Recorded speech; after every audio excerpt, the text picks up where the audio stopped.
Eto ha, eto. Ganyan din naman kasi yung ginagawa ng mga Pilipino pag first runner-up tayo. Hinahanas natin yung winner. Lalong-lalo na kung nakapagbigay tayo ng bonggang performance and answer. At lalong-lalo na, pag sa mata natin ay mas maganda yung Philippines kaysa siya yung nanalo. So, dapat intindihin na natin yung mga eksena na ganun talaga ang reaction pag first runner-up lang. Pero kudos kay Indonesia, hindi naman sa pag-aanuhan. Magaling din siya. Maganda pa. Kung mga kinabahan talaga tayong lahat din talaga kasi magaling at maganda siya. Minsan lang mangyari na magpadala ang Indonesia ng magaling na maganda pa. Minsan kasi magaling lang o kaya brainy lang. Pero witty-titip na talagang maganda. Charot lang. Charot lang. Kasi totoo naman. So kung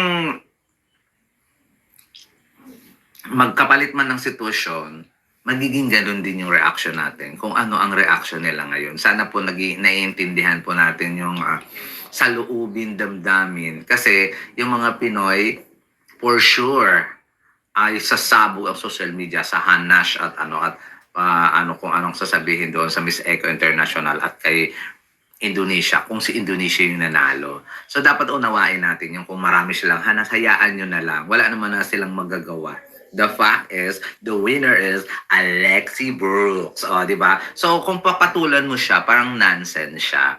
Natural na lang nararamdaman nila yon. Same as kung baliktad ang nangyari. Natural na mararamdaman natin yun na humana sa kanila ng bonggang-bongga. Nagkataon lang na sa atin pumabor ang tadhana, na sa atin pumabor ang sitwasyon. So, iwag natin silang patulan kasi nasa emosyon pa sila ng ng eto na yun first ever Miss Eco International ng Indonesia tapos nasulot pa, tapos ang dami pa nilang sinasabi against Alexi. Kasi kung yun ang iniisip natin, ang sinasabi nila, ang bashing about Alexi, kung yun yung pinagtatanggol, wag na ninyong patulan. Kasi pag once na pumatol kayo dyan, kayo pa yung mapapasama. Winner na nga kayo dapat manahimik na lang tayo. Hayaan natin silang magguda ng nguda, ngawa ng ngawa at ang importante kasi nasa atin ang corona.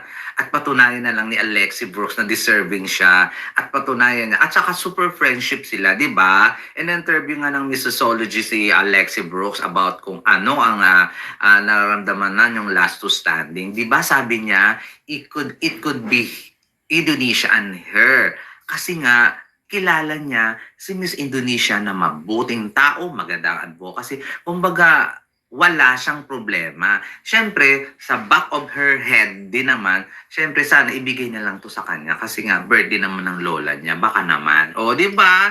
So, kasi sa totoo lang, ang galing naman talaga ni India. Beautiful din yung lola ni Indonesia. Kaya, kung naghahana sila ngayon, hayaan na natin sila at huwag natin silang pansinin. Huwag natin sila talagang pansinin. Kasi pag pinansin natin yan, lalong lalala, lalong magkakaroon ng lamat, lalong nagkakaroon ng rivalry, di umano, kahit wala naman. Sila lang nag-iisip. Kasi nga, rivalry, hello, dami namin championship kayo. Championship, dami nating winner kayo, ano. So, ganun lang. So, kung iti-take natin yung as negative yung mga pambabash at hanas ng Indonesian people, tayo maaapektuhan. Siyempre, poprotektahan natin si Alexi, poprotektahan niya natin si Alexi kasi ganyan-ganyan yung pinagsasabi. Eh di ikaw na rin naging masama. Anong kaibahan mo sa kanila? Ganun lang yun. So, hayaan nyo na lang sila kasi si Alexi nga walang ginagawa at saka never ibabash ni Alexi yung friend niya at never ibabash ng Miss Indonesia si Alexi kasi si Miss Indonesia kilala niya mismo si Alexi. Tingnan nyo naman yung nangyari doon sa masayang masaya yung mga girls kasi Alexi yung nanalo. Sabi nga nila kahit na sino kasi nga they perform well at saka bongga naman talaga silang dalawa. So, ipagpasalamat na lang natin yun at saka huwag na ninyo pinagpapansin yung mga Indonesian basher kasi mangilan-ngilan lang naman yan sila.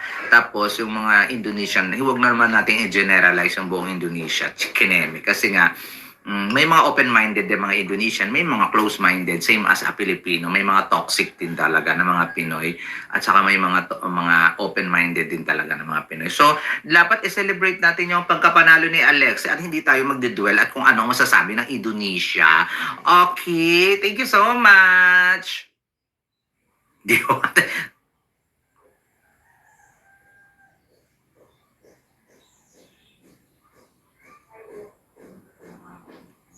what's that suman? Huh? Ang arte.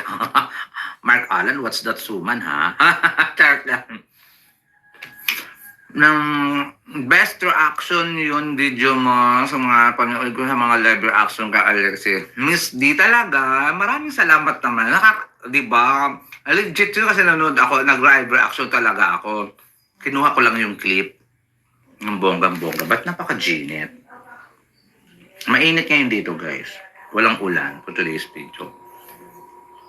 Salamat naman, Miss D, sa pag-appreciate sa ano. Nakakaloka, di ba? Ganun talaga ako kahit na sinong beauty queen pa yan, basta pinanalo yung Philippines. Bongga ang reaction, di ba? Ganon. Kasi support tayo eh. Win or lose support. Ganon. Korika John Mayor. Thank you so much, Eduardo Sabo. GC, hello. Travels and Vlog. Hello, sir. Watching and listening to your live from the US of A. Thank you so much. I'm GC Travels and Vlog.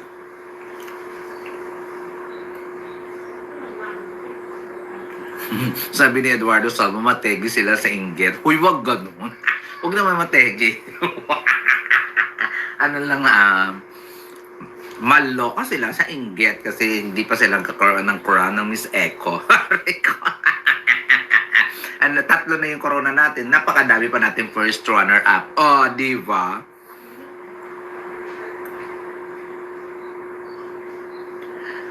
Fight lang sa comment pag major crown. Sabi ng Mark Allen. Hindi, kahit na. Elmer TV said, hi. Thank you so much, Elmer. Lakot siya nung kulit. May hangover ka pa ba?